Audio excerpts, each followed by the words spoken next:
Yashodhanandana Prajajavarandana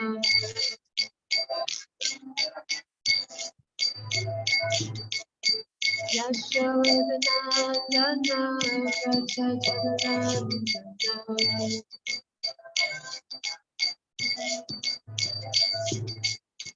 Yamuna Shirananachari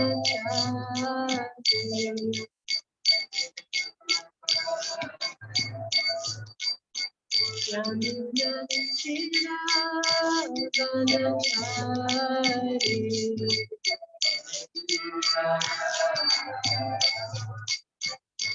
Jaya Radha Madhava Punjabi Hari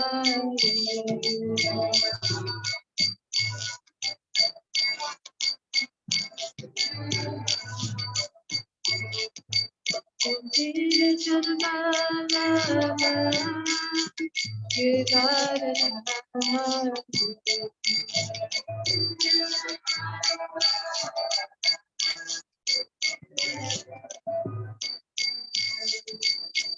Yashodhanandana Prajajavarandana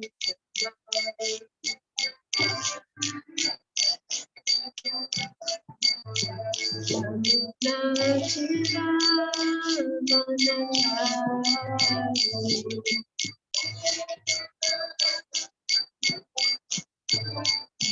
Jaya Radha Giridhari Radha Giridhari Shri Radhe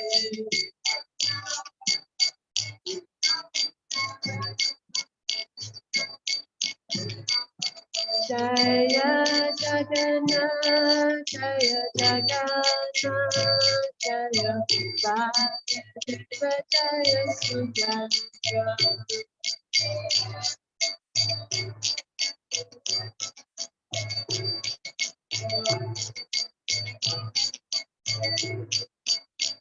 Jaya Gauranga Jaya Gauranga Gauranga Jaya Gauranga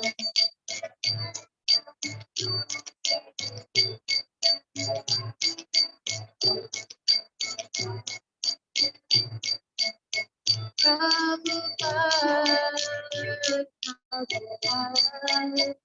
Prabhupada Jaya Prabhupada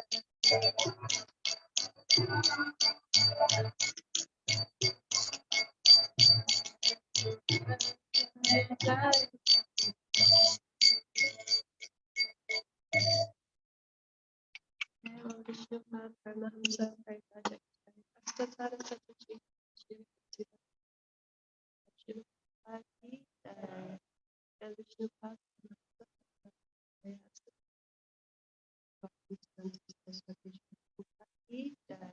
Anantakoti Vaishnavi Grantara Srimad Bhagavatam Nitai Gaur Prema.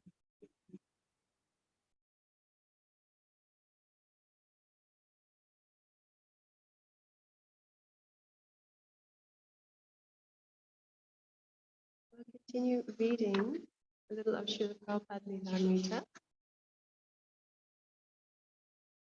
This is from chapter 6, An Unknown Friend. During 1950 to 1951, he continued his letter writing, attempting to gain a hearing with various organizations and leaders. He wrote the World Pacifist Committee, the President of India, and the Minister of Education. He wrote to the Indian Congress for Cultural Freedom, which wrote back suggesting that Abai had written them by mistake.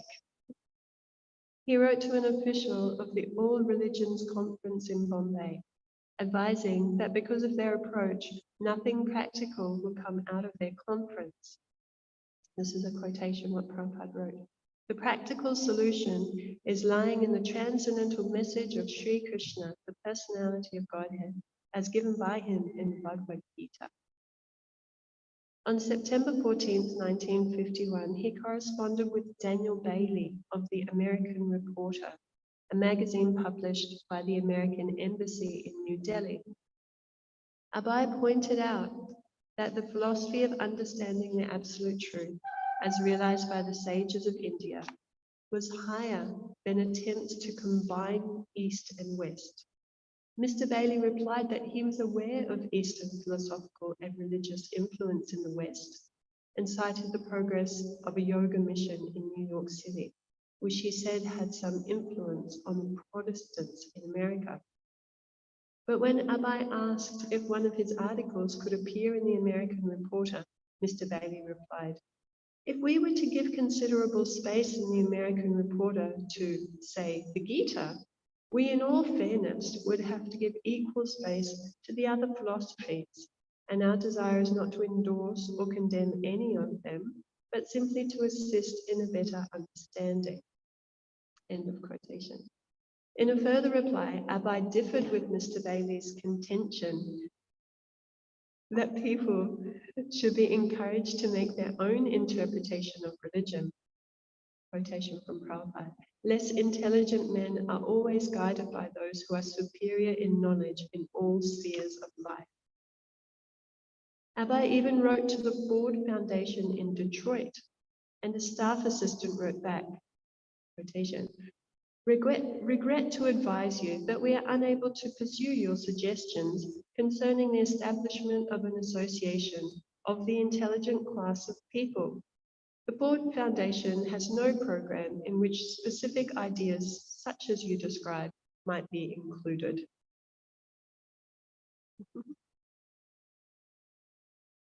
Although most of his suggestions were rejected, occasionally he received words of appreciation. A certain Dr. Muhammad Saeed, PhD, a professor at the University of Allahabad, wrote, "You seem to have assimilated the universal teaching of ancient India, which is really laudable." And the governor of Uttar Pradesh replied, "You are doing noble work, for nothing is nobler than to be God-minded." Not only was Abai giving advice in his letters, but he was hinting that he could also give practical help. If he could obtain institutional backing, he was prepared to do many things: teach classes, manage temples, teach temple worship, and initiate devotees, as well as organize various kinds of field work to propagate the principles of Bhagavad Gita. Usually, he did not spell out exactly how things should be done, but he pointed to the philosophical defects in the present methods and the superiority of working in accord with the Vedic literature. By the grace of his spiritual master, he knew the science of applying Bhagavad Gita to almost any situation. If someone would only show interest, he could teach that person the superiority of working according to Bhagavad Gita. Srila Prabhupada ki jai. Om Namo Bhagavate Vasudevaya.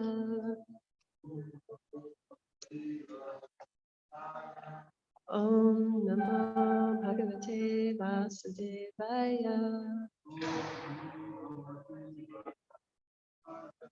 Om Namo Bhagavate Vasudevaya.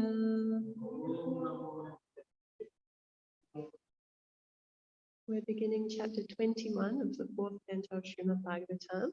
This chapter is entitled Instructions by Maharaj Prithu. Text 1. Maitreya Uvacha Moktikai Kusumushragbir. Again, I'm going to mistake. Moktikai Kusumushragbir. Dukulai Sparnatoranai. Mahasura Bibir Dupai. Manditam Tatra Tatra Vai. Maitreya Uvacha Moktikai Kusuma Shragbir. Dukulai Sparnatoranai. Mahasura bibir dupai, manditam tatra tatra vai,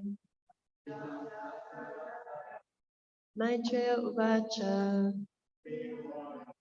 moktikai kusuma shrakvir,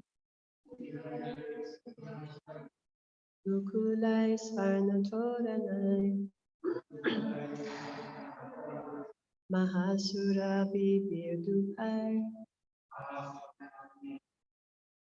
Manditam tatra tatra vai,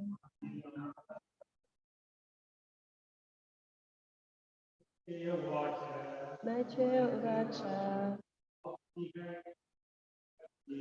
moktikai kusuma shrakvir, Dukulai svarnatoranai, Mahasura bibir dupai, Manditam tatra tatra vai, Maitreya uvacha, moktikai kusuma shrakvir, Dukalai svarnatoranai, Mahasura bibir dupai, Manditam tatra tatra vai, Maitreya uvacha, moktikai kusuma shrakvir, Dukalai svarnatoranai, Mahasura bibir dupai, Manditam tatra tatra vai, Maitreya uvacha, moktikai kusuma shrakvir, Dukulai svarnatoranai, Mahasura bibir dupai, Manditam tatra tatra vai, Maitreya uvacha, moktikai kusuma shrakvir, Dukulai svarnatoranai, Mahasura bibir dupai, Manditam tatra tatra vai,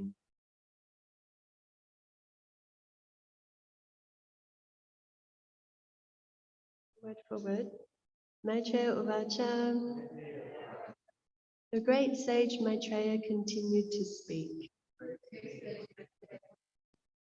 Moktikai with pearls, kusuma of flowers, shragdi with garlands, dukulai cloth, sparna golden, toranai by gates, mahasura bibi highly perfumed, dupai by incense, manditam decorated, tatra tatra here and there, vai certainly. Translation and purport by Srila Prabhupada. Srila Prabhupada ki jai. Translation.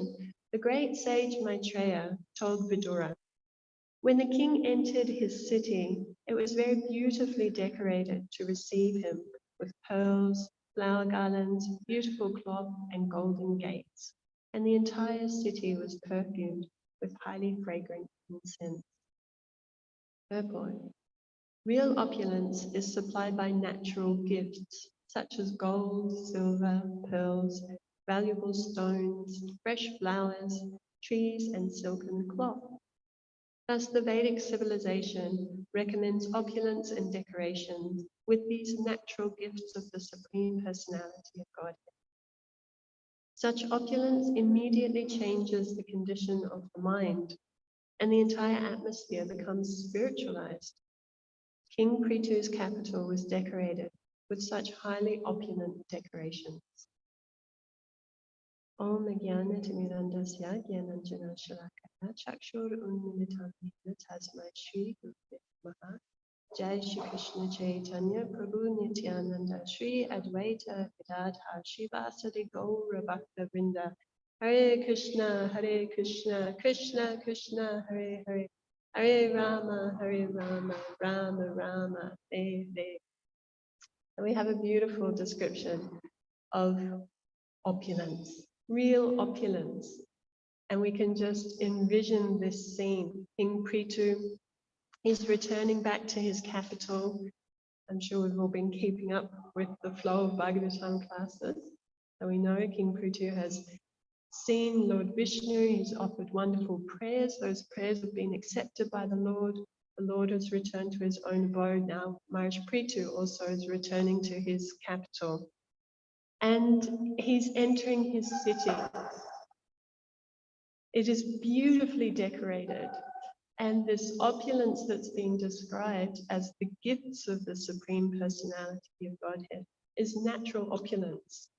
Opulence that comes from the earth, valuable jewels, flowers, fragrance, and fragrance is coming from the earth, from the oceans, pearls. We have this wonderful standard of natural opulence, silken cloth from the animals. And we can envision this. Prabhupada says that this standard of opulence changes the condition of the mind. It's actually opulence that allows the mind to become soothed and peaceful. So if we contrast this with opulence that we tend to find today, we see remnants of it. And still gold and silver is seen as valuable. Land, owning land is seen to be valuable. And yet the standards of opulence in today's society have also degraded quite a lot. We see that we tend to see things such as, machinery and technology. These are opulence now. There's so many Teslas, so many things around that are signs of opulence, great opulence, if you can own these. Paper money, although gold, silver still retain their value. But the standard of opulence that is in today's society is quite different. There's so much of plastic, so much manufactured opulence, artificial opulence, when we compare it to the natural opulence historically in all different civilizations. Then opulence is standardized by what Prabhupada's describing and what we hear in Maharaj Prithu's capital. Golden gates, things were built so opulently. We read descriptions of the great assembly halls and the great palaces and marble columns inlaid with jewels that shone naturally. So they didn't have lights and things. There was the reflections from the jewels.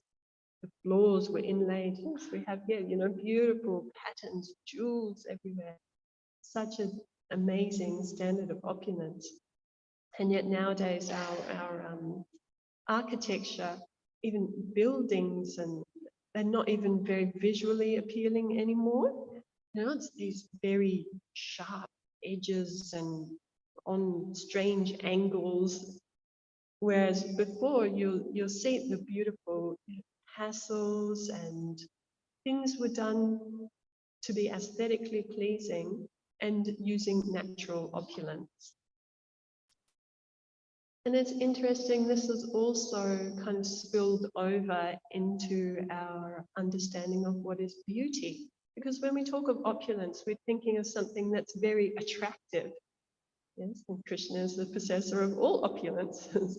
So one of those opulences is beauty. I was thinking of this in a similar sense. We read in the Shastra And we see historically standards of beauty very different to the standards of beauty of today. We hear descriptions of Mother Yashoda and the gopis and their natural beauty. Big hips, voluptuous women, but strong women. They were working all day. I remember having, I don't know, I guess having kind of a little bit of a fantastical picture in my mind of the gopis and what they were doing in Vrindavan. But I remember one year going to Vrindavan and going on parikrama, and where do we walk? We walked to Vrindakund, carrying water pots on the head. Yes, from Nandagram. Yes. And we're walking carrying these pots on our head. And I remember, reading in Shastra and hearing descriptions of the gopis and they're carrying pots. It was so difficult. It was very hard work, actually, trying to balance this pot and walking so far. And then we had a turn at churning. It's very hard. And as Prabhupada writes, actually, in the Krishna book, the ladies maintained their natural beauty. They were working hard in the fields, with churning. They were actually engaged in a lot of hard work, the gopis. It's not that, I remember having this kind of this different view of what it must have been like. But their beauty is natural beauty. They were decorated with garlands and flowers in the hair. And what do we see today as standards of beauty? Again, it's just changed so much more to this artificial standards of beauty, where we can get injections here and remove this part and add it to there, and we end up in this very artificial way of life, which is characteristic of Kali Yuga. So these natural forms of opulence, even natural beauty, we can take a lot of instruction from that, and we can see the adverse effect of today's society on those things, and try not to get drawn into that, not to, because obviously, our environment has effects on our mind, has effects that conditions us. So we shouldn't mistakenly look around at today's so-called opulence and become attracted by that. Instead, we have this opulence of nature that we can see exemplified in Shastra, and that we have also around us. How fortunate are we that we have the natural opulence here at New Varshan? We have such a wonderful place, such a beautiful place. Natural opulence. We have Govardhan Hill, we have the temple, we have cows, we have space. The space, such an opulence. Everyone's crammed in together, But here at New Varshana, we have space. We have the opulence of great prasadam, we have the opulence of sweet association among devotees. So we're in this very, very opulent situation. We can come before Radhagiri Dari, Jagannath Baladev, Subhadra, Gaunitai, and we can drink in their opulence. Prabhupada says that this opulence, natural opulence, changes the condition of the mind. It's a very short purport, but I was really struck by that one sentence from Prabhupada, that such opulence immediately changes the condition of the mind and the atmosphere becomes spiritualized. So we can take advantage of this opportunity to soak up the opulences that surround us, the natural opulences. And Jagannath's turban today, it's so fancy. He looks very opulent. He looks, here I am, Baladev with his club. We can soak this in and allow that to spiritualize our consciousness so that we don't get drawn into the standards of opulence and beauty that kind of surround us and condition us in today's world. Because as Prabhupada says, changing the condition of the mind, we can spiritualize the mind or we can degrade the mind. And Krishna, of course, speaks so much about this in the 6th chapter of Bhagavad Gita. Because what is the condition of the mind? Prabhupada says that the opulence changes the condition of the mind. So in general, the mind is described as chanchala, unsteady, flickering, changeable. So we have this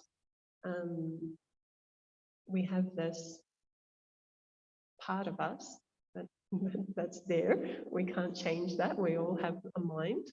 And the nature of the mind is that it is unsteady. It flickers around, it goes from this to that, and that's just the nature of the mind.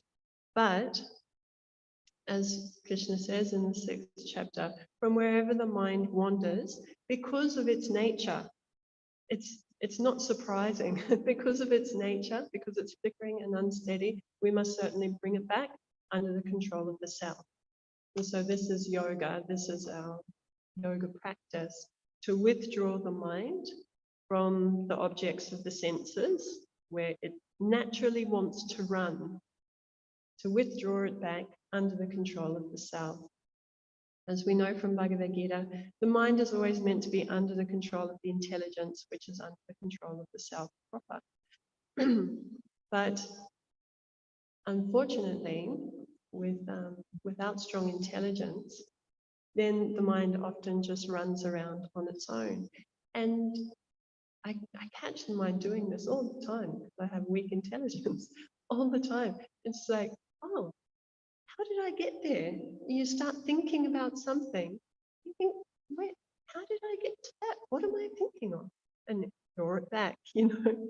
So this is our practice, that from wherever the mind wanders, we draw it back.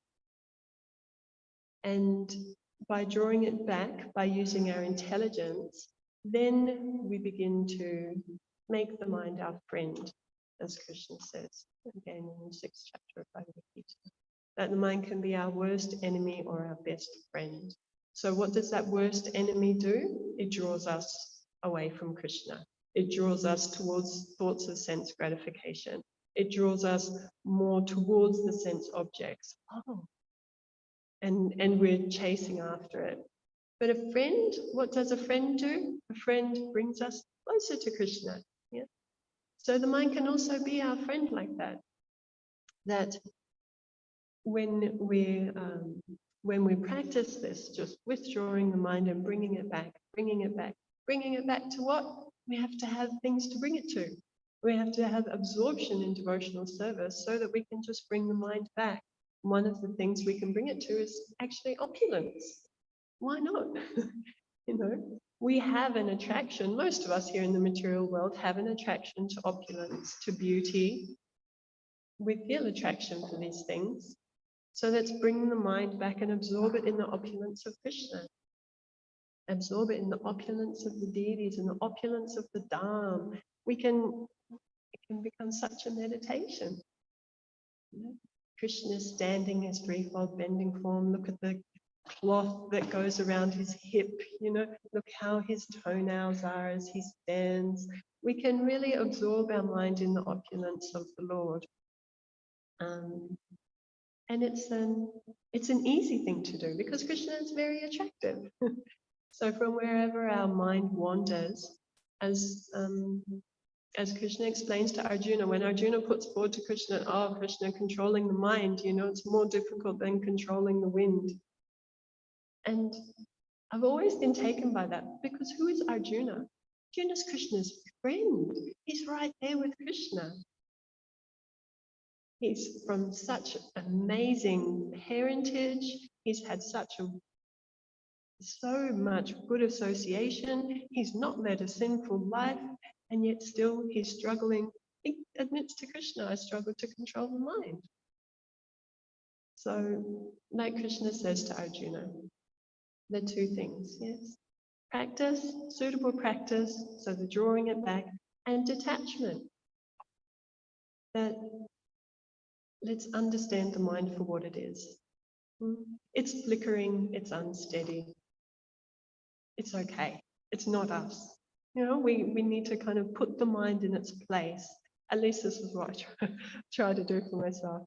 Just put the mind in its place. All right, your nature is you're going to be unsteady. Okay, I accept that about you, but let's try and bring our mind back to Krishna as much as we can, and not get too disturbed by the mind flickering, because that's just what it does. So it can flicker, but okay, come back, come back, come back. And then the more we do this, then the mind gradually, gradually it'll become a little bit more on our side and a bit more friendly. So as Lord Chaitanya says, Chaito Darpana Marjanam, we have to cleanse the mind. We have to cleanse the mind from these thoughts and attraction to sense gratification. We do that by chanting Hare Krishna. Not only is chanting Hare Krishna, of course, cleansing the mind is like a byproduct of chanting Hare Krishna. But when we chant, we're doing the two things at once. So we're cleansing, we're going through that cleansing process, breaking down those ropes of attachment to sense gratification. And at the same time, we're developing our love for Krishna, building our relationship with Krishna, so that naturally the mind turns more toward Krishna. So at the same time, it's cleansing away all the dust and it's increasing our attraction and our love for Krishna. So that's why bringing the mind back under the control of the self means always bringing the mind back to Krishna.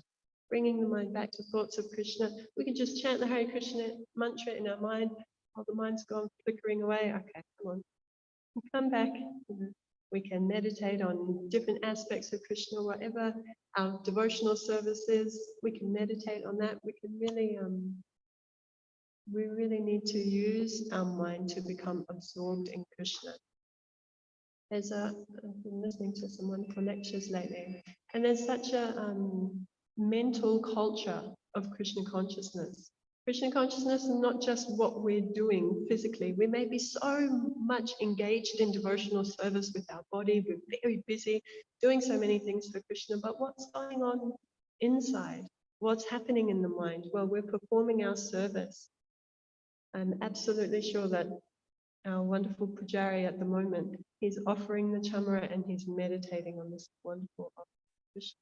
It's a mental culture of Krishna consciousness. I remember hearing from our very exalted Tilakini Mataji when she cooks, yes, cooking nearly every day for Radha Giridhari. So also very busy. So many things come up, phone calls, this, that, cooking, but it's not just a external, like a bodily motion, She was telling me once that when she's, I hope she doesn't mind me saying this, that when she's making the chaunts, she's putting the spices and she's singing, "Oh, Giridhari, I really want you to love this. I hope you enjoy the flavors of this." And she's thinking, this is her meditation as she's cooking. This is using the mind in Krishna's service. Very important, not just that we're doing things without having that real intent behind it. So the mind becomes our friend in this way. Imagine that, everything that we're doing in our mind is thinking like, oh, anyway, I look forward to that day, hopefully. So yes, this is the nature of the mind is flickering and unsteady, and yet we can absorb it in Krishna and make the mind our friend. So I just wanted to share a couple of things from the Shastra that this verse reminded me of. This opulence that's being described today. So when I read this, when King Prithu is going back into his city, it reminded me of Krishna and Balaram when they entered Mathura. That's when they entered Mathura city. So I just wanted to read a little bit of that. So we can also meditate on the opulence of the Lord through the Shastra. Very, very nice. We read this natural opulence and how attractive it is. So this is from chapter 41, Krishna enters Mathura. So after Akrura's departure, Lord Krishna, Balaram and the cowherd boys entered Mathura to see the city. They observed that the gate of Mathura was made of first-class marble, very well constructed, and that the doors were made of pure gold. There were gorgeous orchards and gardens all around, and the whole city was encircled by canals so that no enemy could enter it very easily. They saw that all the crossroads were decorated with gold, and that there were copper and brass storehouses for stocking grain. And there were many rich men's houses, all appearing symmetrical, as if constructed by one engineer. The houses were decorated with costly jewels, and each and every house had nice compounds of trees bearing fruits and flowers. The corridors and verandas of the houses were decorated with silk cloth and embroidery work in jewels and pearls. In front of the balcony windows were pigeons and peacocks walking and cooing. All the grain dealers' shops within the city were decorated with different kinds of flowers and garlands, newly grown grass, and pleasing flowers like narcissus, I'm not sure what kind of flower that is, and roses. The entrance doors of the houses were decorated with water pots filled with water. Water mixed with yogurt, sandalwood pulp, and flowers was sprinkled around the doors, which were also decorated with burning lamps of different sizes. Over all the doors were decorations of fresh mango leaves and silk festoons. Such a beautiful vision, yeah? Such a beautiful description of the opulence in Mathura, similar to the opulence that we're hearing described today. So this is the opulence that we want to attract us, yes? Not the so-called kind of opulence of today. But of course, the supreme opulent place is Sri Vrindavan. And there's a very, very sweet pastime, very sweet, very intimate pastime in Chaitanya Charitamrita of Lord Jagannath.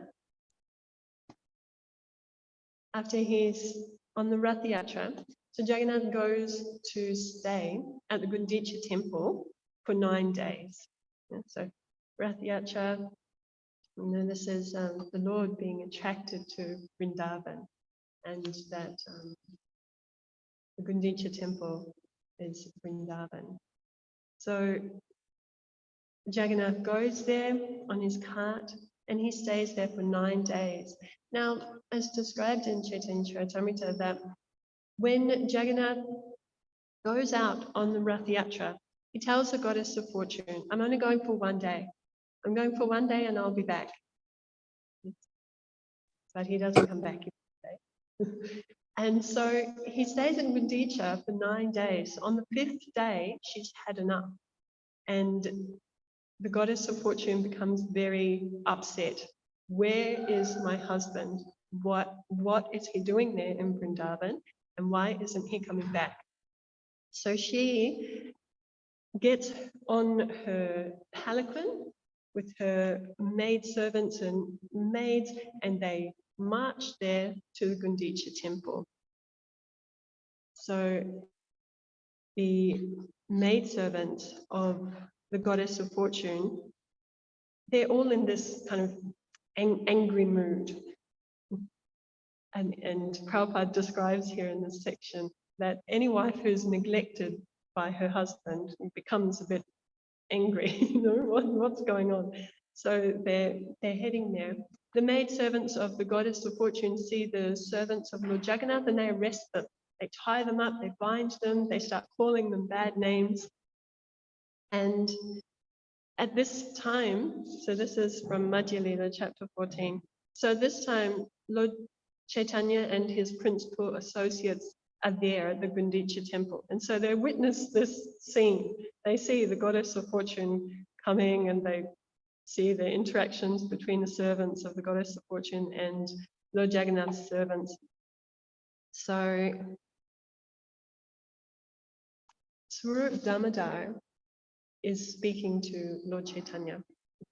And Swarup Damodar is described here in this section of Chaitanya Charitamrita as a pure devotee of Sri Vrindavan Dham. Now, Shivas Thakur, he exhibits this mood of Narada Muni, and he starts joking. So it's this kind of joking interaction with Swarup Damodar. And Srivas Thakur, he starts saying, oh, your milkmaids of Vrindavan, they're just churning milk, but my goddess of fortune, she has a throne made of jewels. And then Swarup Damodar, oh, no, my dear Swarup, my dear Srivas Thakur, please hear me with great attention. You have forgotten about the transcendental opulence of Vrindavan. And then we have a very beautiful description by Swarup Damodar, who's speaking there to Lord Chaitanya, to the principal associates of the Lord, about the natural opulence of Vrindavan. So I'll just read a few of the verses. So Swarup Damodar says, the natural opulence of Vrindavan is just like an ocean. The opulence of Dwarka and Vaikuntha is not even to be compared to a drop. Shri Krishna is the Supreme Personality of Godhead, full of all opulences, and his complete opulences are exhibited only in Vrindavan Dham. Vrindavan Dham is made of transcendental touchstone. Its entire surface is the source of all valuable jewels, and the Chintamani stone is used to decorate the lotus feet of the maidservants of Vrindavan. Vrindavan is a natural forest of desire trees and creepers, and the inhabitants do not want anything but the fruits and flowers of those desire trees. In Vrindavan, there are cows that fulfill all desires, kamadhenus, and their number is unlimited. They graze from forest to forest to deliver only milk. The people want nothing else. In Vrindavan, the natural speech of the people sounds like music, and their natural motion resembles a dance. The water in Vrindavan is nectar, and the Brahmajyoti effulgence, which is full of transcendental bliss, is directly perceived there in its form. The gopis are also the goddesses of fortune, and they surpass the goddess of fortune who abides in Vaikuntha. In Vrindavan, Lord Krishna is always playing his transcendental flute, which is his dear companion. The damsels of Vrindavan, the gopis, are super goddesses of fortune. The enjoyer in Vrindavan is the Supreme Personality of Godhead Krishna. The trees there are all wish-fulfilling trees, and the land is made of transcendental touchstone. The water is all nectar, the talking is singing, the walking is dancing, and the constant companion of Krishna is his flute. The effulgence of transcendental bliss is experienced everywhere. Therefore, Vrindavan Dham is the only relishable abode. Shri Vrindavan Dham. So this is the natural opulence that we want to absorb consciousness in. This is one aspect of Krishna consciousness, absorbing the mind in thoughts of the Lord, in thoughts of the Lord's Dham. So those were some of the things I wanted to share today. One, I won't read it because it's quite long, but also in Krishna book, I love this section in it's in the chapter The Killing of Kulambasura. But Srila Prabhupada writes about Vrindavan and what Vrindavan is like, how the breeze carries the mist from the waterfalls, and he gives this very beautiful description of the land of Vrindavan. And this one simple sentence, I think, just sums Prabhupada up so much. He says, Vrindavan is such a nice place. Yeah. And whenever I read that, Srila Prabhupada is a resident of Vrindavan, and he gave Vrindavan to everyone. So for us as followers of Srila Prabhupada, we can try to develop this attraction for the Dham, this attraction to the Lord. And one of the ways, there are countless ways to do that. One of the ways that we can do that is to absorb ourselves in thoughts of the Lord's opulences. Srila Prabhupada ki jai, Srimad Bhagavatam ki jai. Would anyone like to make a comment or share something?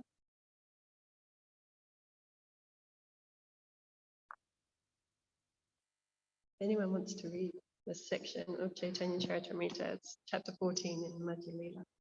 It's very intimate, actually. It's a very intimate section, as Sri Chaitanya Charitamrita is. Very intimate, wonderful, wonderful descriptions.